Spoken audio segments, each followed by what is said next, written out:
오늘 우리에게 주시는 하나님의 말씀은 느헤미야 1장 4절, 2장 5절, 4장 17절 말씀입니다. 내가 이 말을 듣고 앉아서 울고 수일 동안 슬퍼하며 하늘의 하나님 앞에 금식하며 기도하여 왕에게 아뢰되 왕이 만일 좋게 여기시고 종이 왕의 목전에서 은혜를 얻었사오면 나를 유다 땅 나의 조상들의 묘실이 있는 성읍에 보내어 그 성을 건축하게 하옵소서 하였는데, 성을 건축하는 자와 짐을 나르는 자는 다 각각 한 손으로 일을 하며 한 손에는 병기를 잡았는데. 아멘.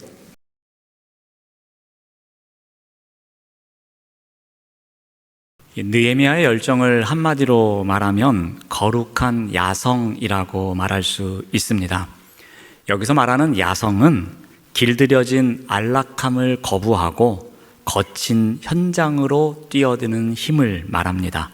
그러니까 느헤미야는 가만히 있었으면 페르시아 왕궁에서 일하면서 안락하게 살 수 있었습니다. 하지만 그는 먼지 날리는 예루살렘의 폐허 한가운데로 기꺼이 들어갑니다. 그래서 이 느헤미야의 삶을 거룩한 야성이라고 말할 수 있습니다. 지난 시간에 다루었던 다니엘의 열정은 이 거대한 제국 속에서 자기 자신을 어떻게 지켜낼 수 있을까? 어떻게 하면 내가 거룩하게 살아갈 수 있을까 하는 수성의 열정이었습니다.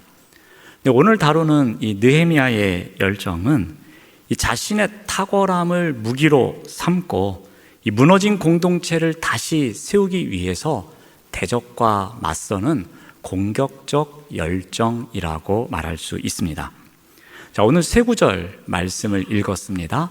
이 말씀을 중심으로 느헤미야의 열정을 살펴보고자 합니다. 세 가지 질문을 던집니다. 느헤미야의 열정은 어떻게 시작되었을까? 그리고 그의 열정은 어떻게 준비되었을까? 그리고 그의 열정은 어떻게 완성되었을까? 이 세 가지 질문을 오늘 본문 말씀을 통해서 함께 살펴보고자 합니다.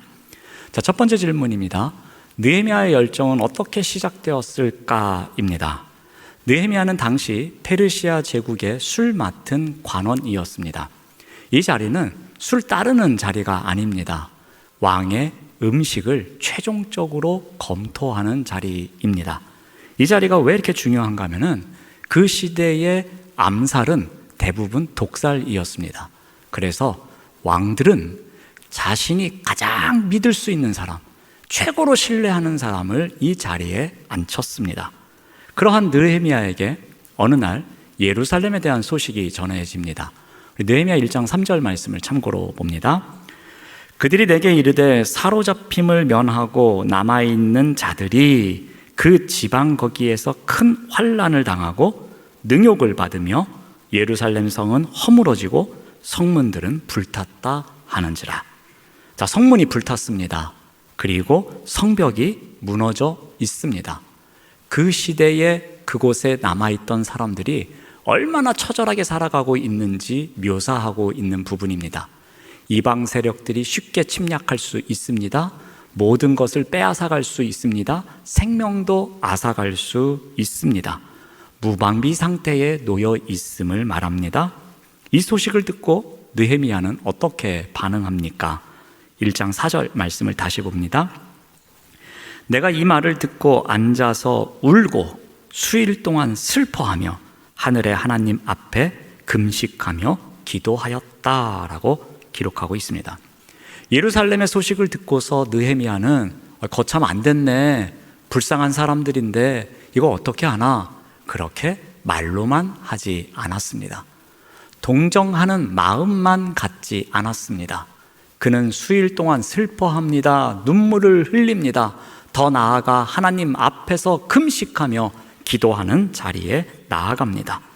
그의 눈물은 그저 감정적인 슬픔이 아니었습니다. 개인적인 슬픔도 아니었습니다.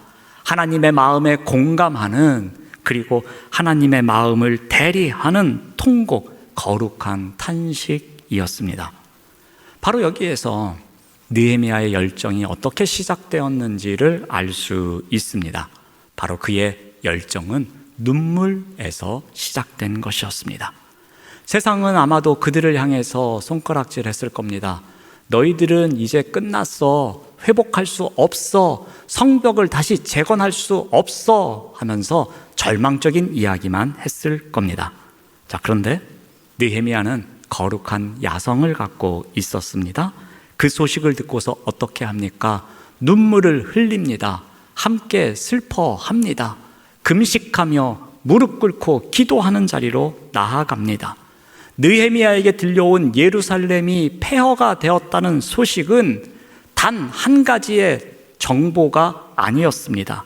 그것은 바로 하나님께서 자신을 부르는 사명의 호출이라고 그는 믿었던 것입니다. 거룩한 야성을 가진 사람은 바로 이와 같습니다. 폐허의 소식을 사명의 부르심으로 듣습니다. 남들은 그냥 지나치는 문제, 남들은 그냥 아무것도 아닌 것처럼 생각하는 문제, 그런데 내가 그 문제를 듣고 그 문제를 보니 마음이 아픕니다. 계속해서 마음속에 생각이 납니다. 마음이 아파서 견딜 수가 없습니다. 바로 하나님께서 주신 열정의 시작이었습니다.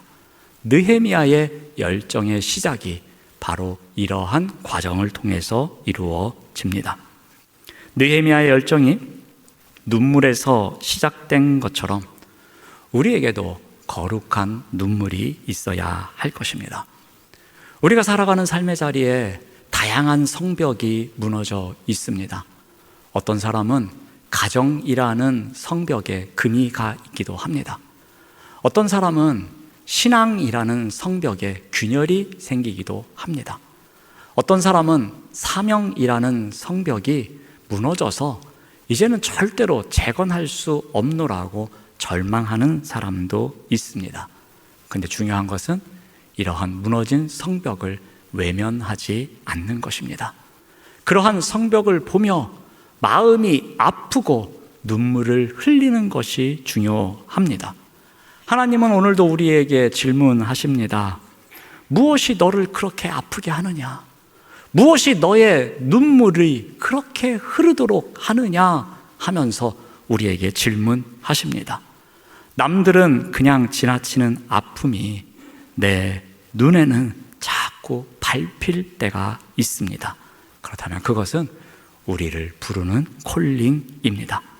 세상의 아픔을 남의 뉴스로 바라보지 마시기 바랍니다. 때로는 내 가슴을 치며 느헤미야처럼 눈물을 흘려보시기 바랍니다. 그 눈물에서 우리의 인생을 바꿀 수 있는, 우리의 인생의 성벽을 재건할 수 있는 진짜 열정이 시작될 수 있는 법입니다. 자, 두 번째 질문입니다. 느헤미야의 열정은 어떻게 준비되었을까입니다. 자, 느헤미야는 감정에만 치우치지 않았습니다. 그는 완벽하게 계획서를 머릿속에 준비하고 있었습니다. 그래서 왕이 무엇을 도와줄까라고 질문할 때를 기다리고 있었습니다. 기다리는 가운데 나에게 기회가 올 거야. 그러면 그 기회를 잡기 위해서 내가 준비를 해야지라는 열정이 그에게 있었다는 것입니다. 자, 느헤미야가 예루살렘의 상황을 들었던 때가 12월이었습니다. 그런데 왕 앞에 나아간 때는 그 다음에 4월이었습니다. 그러니까 이 소식을 듣고 왕 앞에 나아갈 때까지 한 4개월 정도의 시간이 있었습니다. 그런데 느헤미야는 그 전에 감정에 휩쓸려서 왕에게 달려가서 이것 좀 도와주십시오 하고 때를 쓰지 않았습니다. 4개월 동안 눈물로 기도하면서 동시에 현장에 필요한 것이 무엇이 있을까 계획을 세우고 치밀하게 준비하는 시간을 가졌던 것입니다. 여러분, 거룩한 야성은 절대로 서두르는 것이 아닙니다. 하나님의 때가 올 때까지 기도로 무장하고 실력으로 설계하는 기다림의 시간이 있는 것을 말합니다. 자, 느헤미야에게 드디어 기회가 왔습니다. 왕이 질문합니다. 그러자마자 느헤미야는 머뭇거리지 않고 준비했던 것을 하나씩 하나씩 이야기합니다. 그는 먼저 행정적 안전장치가 필요하다고 요청합니다. 강 서쪽에 갈 때에 그쪽 총독에게 내리는 통행권, 그래서 자신이 자유롭게 돌아다닐 수 있는 것을 보장해 달라고 말합니다. 자신의 열정만으로는 해결할 수 없는 일, 그것이 무엇인지 알았다가 준비해두고 왕에게 이야기한 것이었습니다. 또한 그는 자원 확보를 요청합니다. 그는 왕에게 왕의 감독 아삽이 있지 않습니까?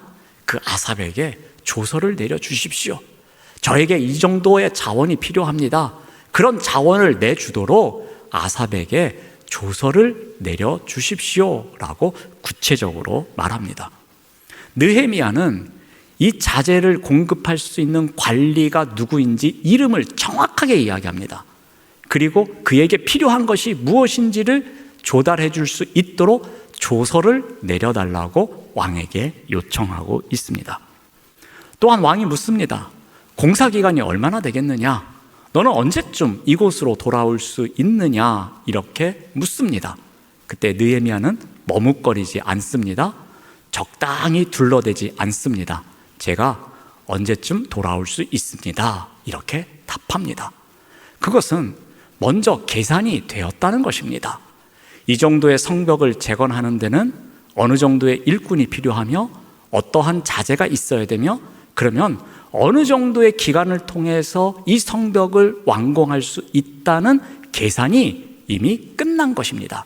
그래서 제가 언제까지는 돌아오겠습니다 라고 답변을 합니다. 이 장면에서 우리는 느헤미야의 또 다른 열정을 볼 수 있습니다.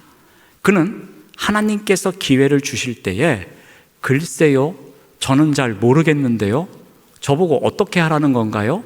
그렇게 답변하지 않았습니다.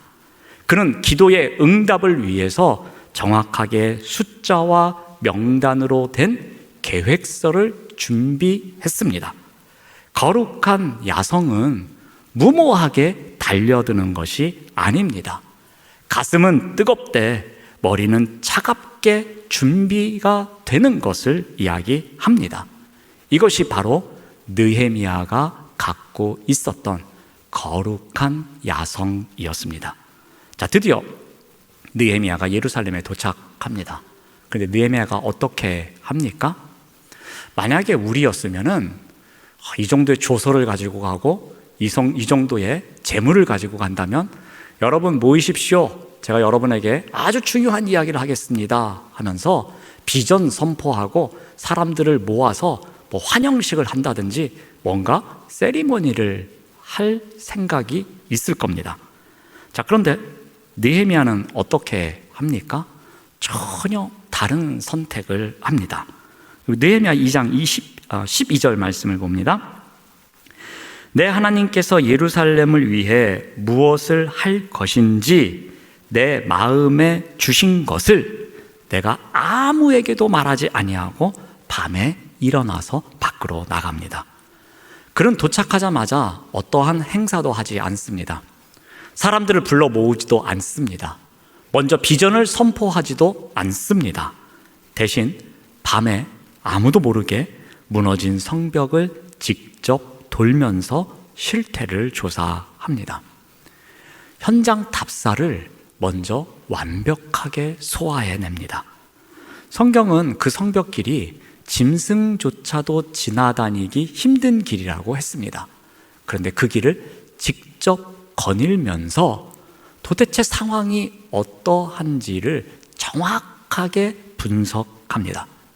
아마도 돌아다니면서 눈으로 직접 보았을 것입니다. 때로는 멈춰서서 여기저기 만져보면서 실제로 어느 정도 피해가 심한지 살펴보았을 것입니다. 기도로 받았던 비전, 그 비전을 현장에서 눈으로 검증하는 시간을 갖고 있었습니다.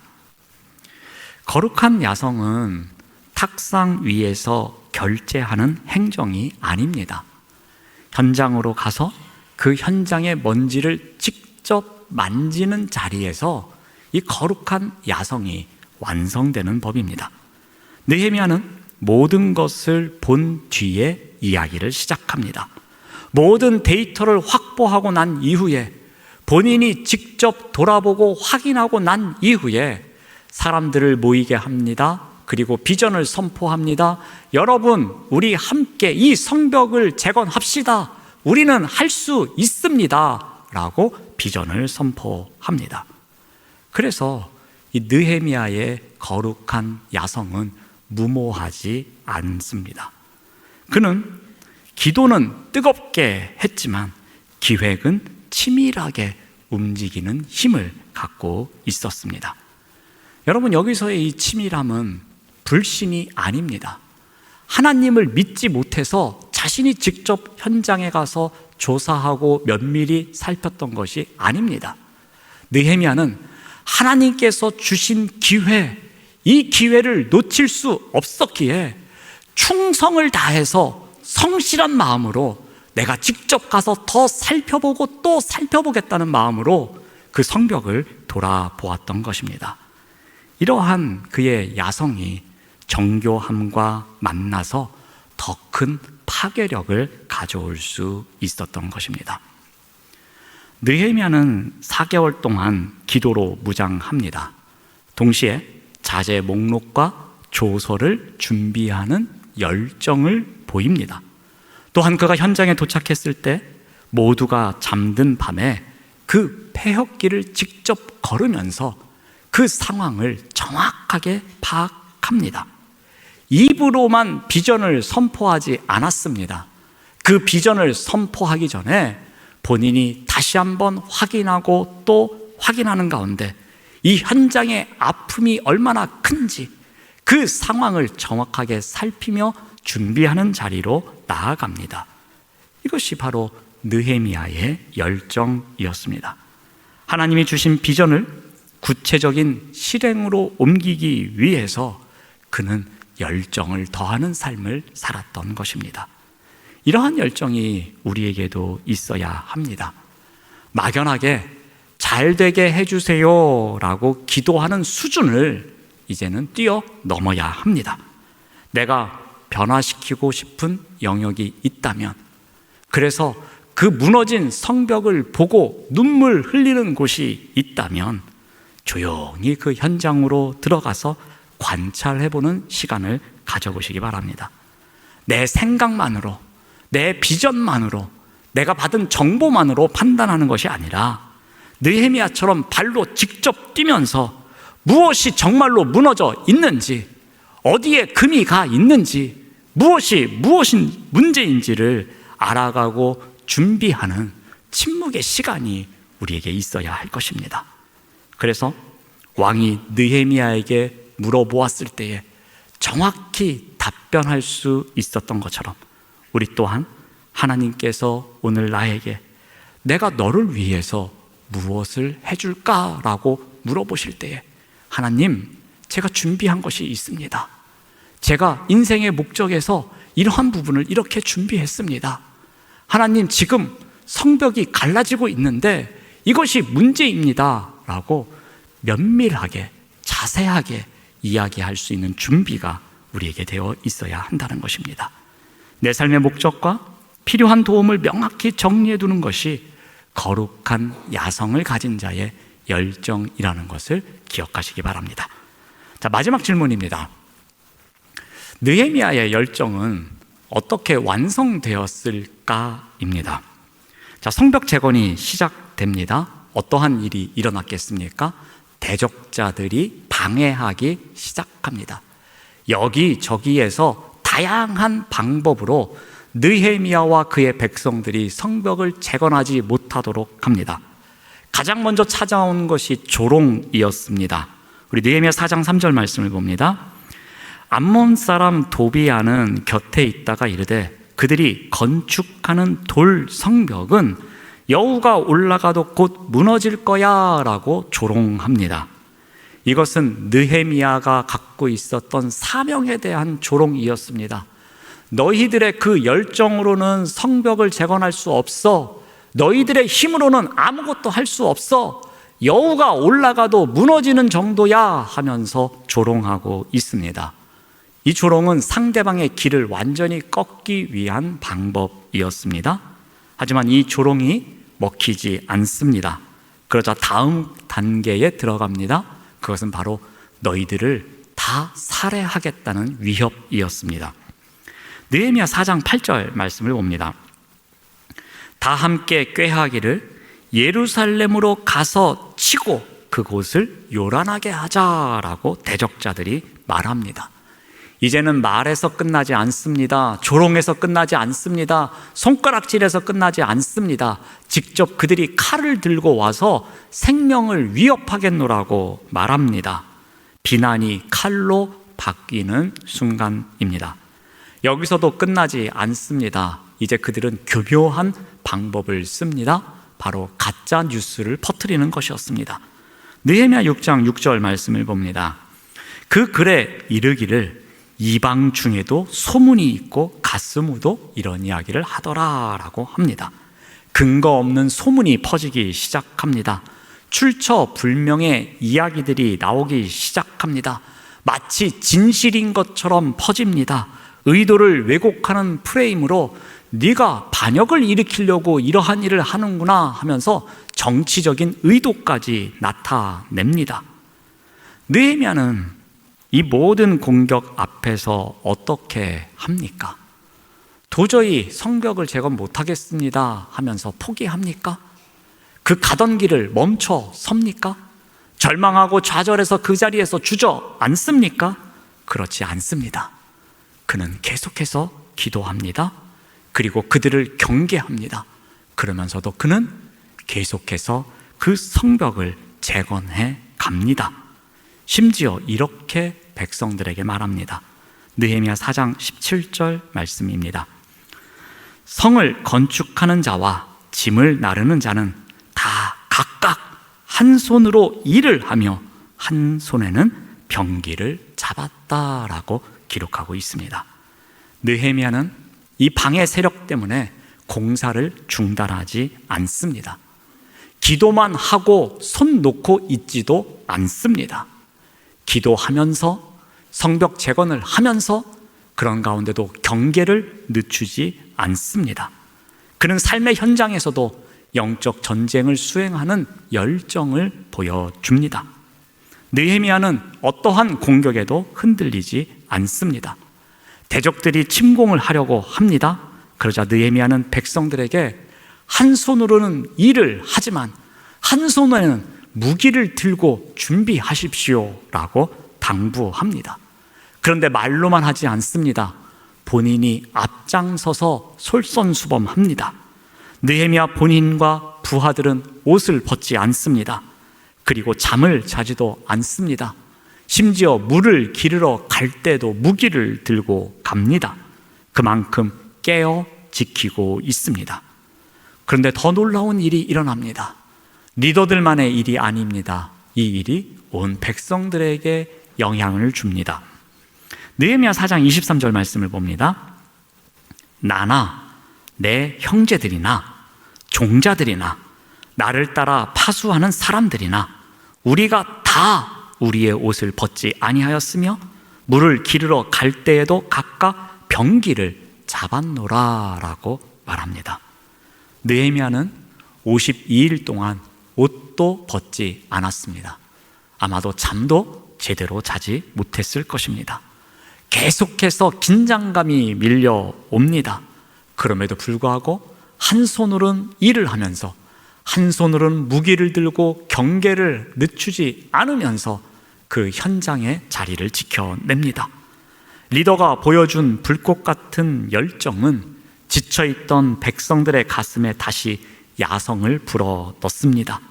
그래서 불가능해 보였던 사역, 그 사역을 52일 만에 마무리 짓습니다. 느헤미야의 열정이 어떻게 완성되었습니까? 그것은 바로 끝까지 완주하는 힘에 있었습니다. 예루살렘 성벽은 바벨론 침공 이후에 대략 140여 년 동안 방치되어 있었습니다. 140여 년 동안 방치되었다는 이야기는 완전히 포기했다는 말과 똑같습니다. 다시는 이 성벽을 재건할 수 없노라고 모든 사람들이 마음을 접었다는 이야기입니다.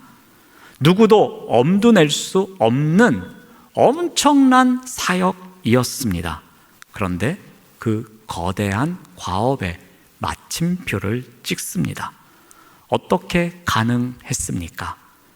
끝까지 위기 앞에서도, 대적들의 그 핍박 속에서도 굴복하지 않는 완주가 있었기에 가능한 일이었습니다.